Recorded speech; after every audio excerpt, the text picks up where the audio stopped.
A chilling escalation has unfolded in the Middle East conflict as Iran launches ballistic missiles armed with cluster bomb warheads at central Israel and Jerusalem. The attack raised alarm across central Israeli cities as dozens of small explosive submunitions rained down across wide areas, turning neighborhoods into potential impact zones. Footage emerging from central Israel shows what appeared to be submunitions falling from the sky after a ballistic missile strike. These small bombs are believed to have been released from a cluster warhead carried by an Iranian missile during the latest attack. According to the Israel Defense Forces, Iran has repeatedly used ballistic missiles fitted with cluster bomb warheads during the ongoing conflict. These warheads function very differently from traditional missile payloads.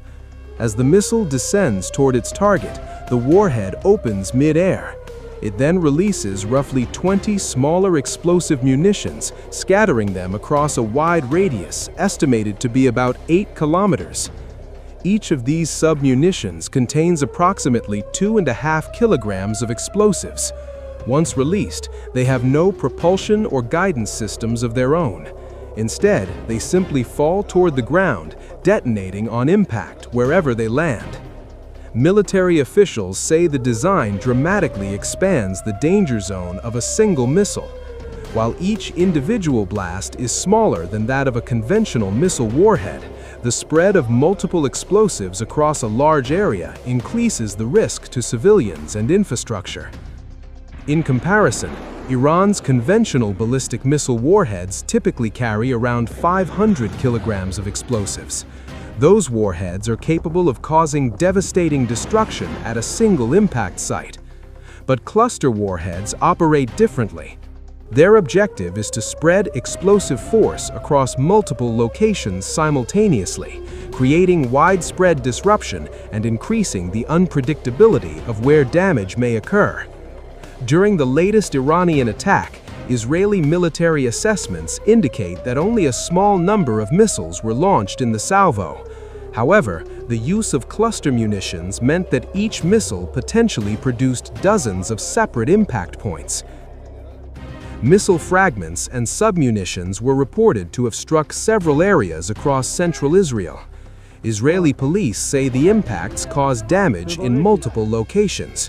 In one central Israeli town, an impact from a submunition reportedly ignited a fire, prompting an emergency response from rescue teams.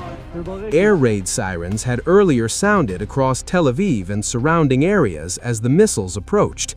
Residents rushed to bomb shelters as the warning systems alerted civilians to the incoming threat. The latest attack marked the 8th missile assault launched by Iran since midnight, highlighting the intensity of the ongoing confrontation. Emergency medical services say that for now, there are no immediate reports of injuries following the latest strike. However, authorities continue to assess damage and search for unexploded submunitions that may still pose a risk. The Israeli Home Front Command has now informed residents in the affected areas that they may leave their bomb shelters. Even so, officials are urging civilians to remain close to protected spaces in case additional missile alerts are triggered.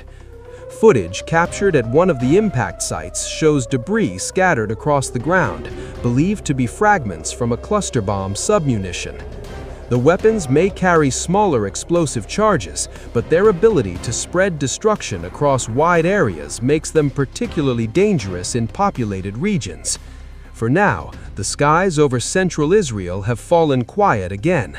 But the latest missile attack underscores how quickly the situation can intensify in an already volatile conflict. Backed by Iran, the Lebanese resistance group Hezbollah has intensified its confrontation with Israel, firing 2 separate rocket barrages toward Israeli military positions. The attacks came on Thursday as cross-border hostilities between Hezbollah fighters and Israeli forces entered their 4th consecutive day. Sirens echoed across northern Israel, while Israeli military responded with strikes on Hezbollah targets in southern Lebanon.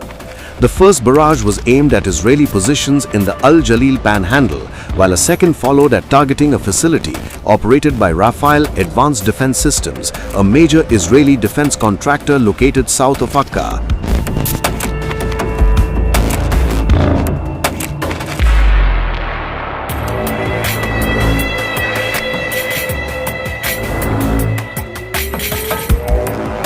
Notably, Rafael is among Israel's primary defense suppliers, developing systems including Iron Dome, the Spike missile, and the Trophy active protection system.